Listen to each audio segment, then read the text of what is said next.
is called Ride the Stars. If for one day I could ride along the stars, oh, the wonders I would see.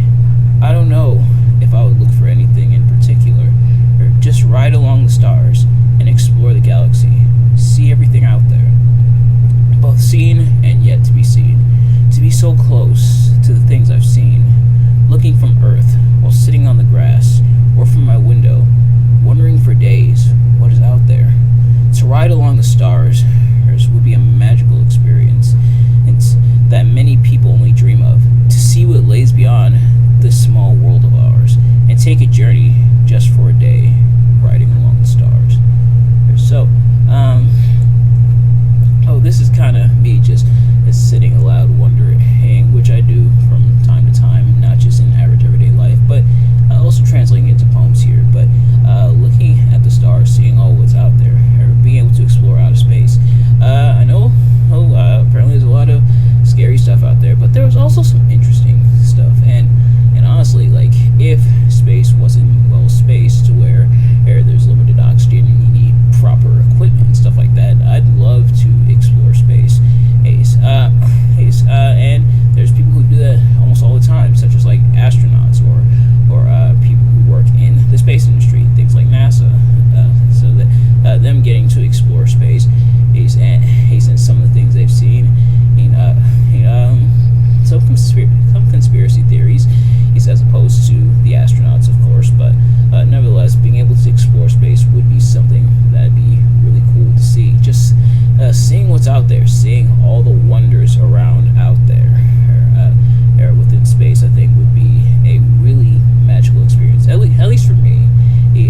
Although some people stated that they'd be afraid to explore space, kind of similar to like the ocean, exploring that, and not because we know what's there, but because oftentimes we don't know what's there. And space is so vast that I feel like we've only scratched the surface. Who knows what else is out there? But being able to explore would be pretty cool. Well, honestly, will I ever get to do it? It probably not, but it would be an interesting experience, to say the least. But nevertheless, the next poem is called Candlelight. The candlelight, representing a variety of things, some associated with romance, a first date kind of vibe, some associated with remembrance, lighting the candle for those we have lost, some equated to life, and how our life is but a candle in the wind. Some use it for the smell. There are some lovely smelling candles. Some use it for warmth, to be a light in a dark place. So kind of taking the concept of the candlelight, or a candle, or something like that, and kind of playing around with it, as it has different meanings. Some people, like I mentioned in the poem, some people associate with like dates, like first date hates, having a candlelight dinner, or romantic music, or wherever. Or some people have the candlelight vigils, for the people that they've lost. In fact, I've been to a candlelight vigil before, or of course, the time of remembrance and everything for those we've lost. Some use it purely for the smell. Hell, I remember back in my school days, we would sell like Yankee candles, and of course, a lot of other places got candles. Even Bath and Body Works, I think, has candles now, which is insane to think about. But a lot of people use different candles for different things. A lot of people use candles for different things, and a lot of people equate candles for different things. So seeing all the things that people equate and use candles for is kind of interesting, and the fact that there's so many uses for candles is pretty cool, if you ask me. But this next poem is called Light at the End of the Tunnel. If there truly is a light at the end of the let me start over. If there truly is a light at the end of this long dark tunnel, come swiftly and show me the way to get to you. So,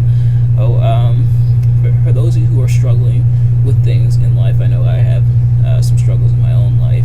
I want to tell you that hopefully there is a light at the end of the tunnel, something to strive for, or an end almost. And I kind of personify the light at the end of the tunnel as like a person, and say, show me the way to get to you, as in show me the light at the end of the tunnel, because the light at the end of the tunnel signifies it's over, it's the end, and you've come to a better place instead of being in the dark, which is of course bad. But at least in terms of this poem, being in the dark it isn't always bad. But in this case, getting towards that light at the end of the tunnel is a good thing. So using the personification to say, hey, light at the end of the tunnel, show me how to get to you, show me how to get this dark place out of this dark situation.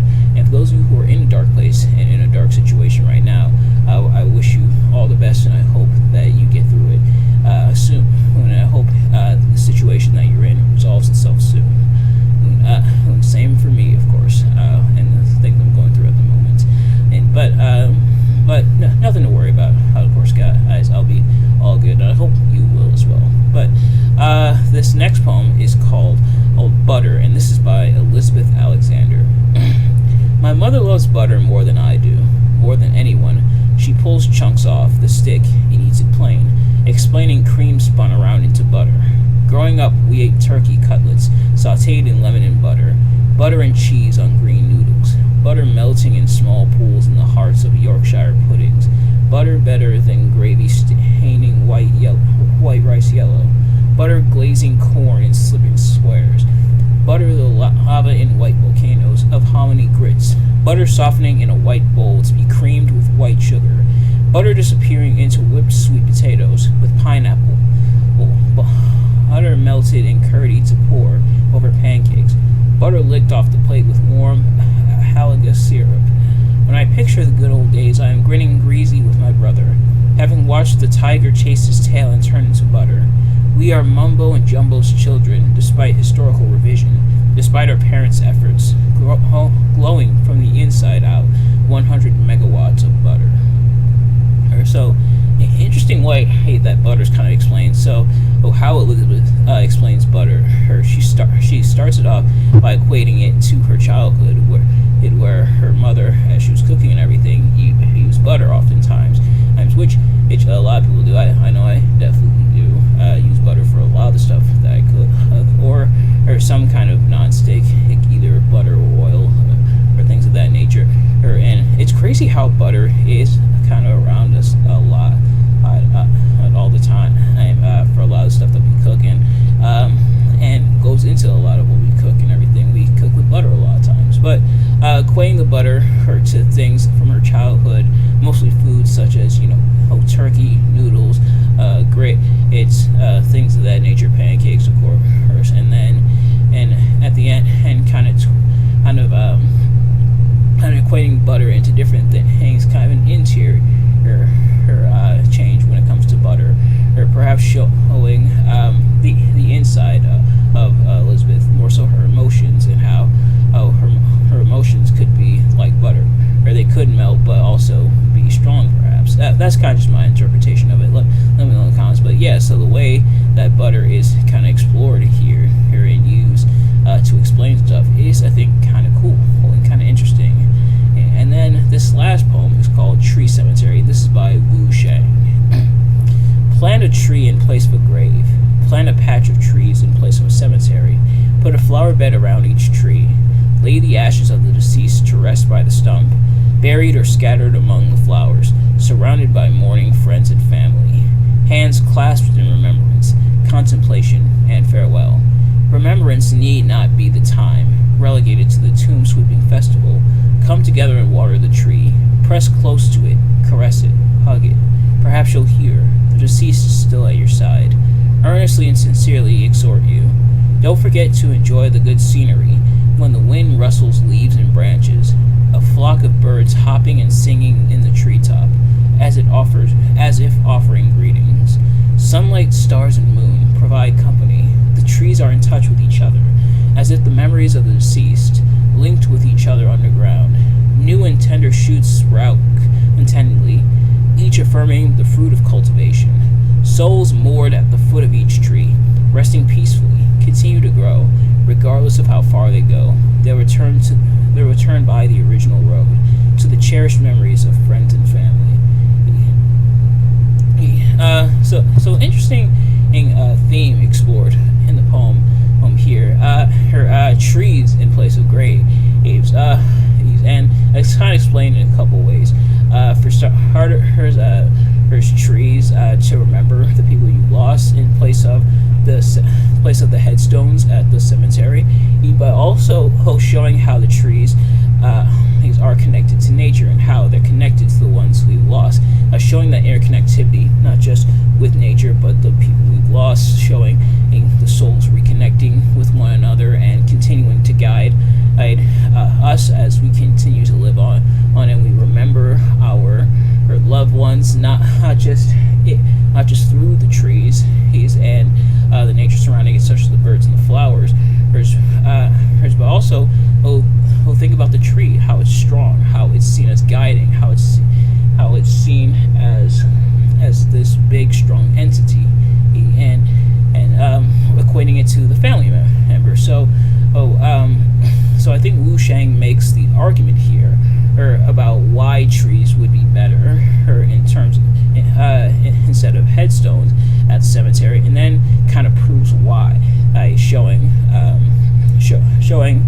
how even in death our ancestors will take care of us and how it's good for the environment, because of course trees are good for the environment. So making the argument and then proving the argument, connecting it with nature and the souls of our ancestors, I think makes for a very compelling argument. And honestly, I think when I die, I'll probably have a headstone perhaps, but if we could do a tree instead, I don't think I'd mind that, because it would help out the environment and everything. But nevertheless, that's going to do it for this episode. Thank you all so much for watching. I hope you enjoyed. If you did, please do me a favor, like, comment, subscribe, share with your friends, turn on post notifications so you know every time I upload a video so you can see as soon as it drops. Let me know in the comments below your thoughts on the poems and your thoughts on my analysis of the poems, and what's your take on each poem, even if it's different from mine. Let me know in the comments. But thank you all so much for watching, and I will see you guys later. Peace.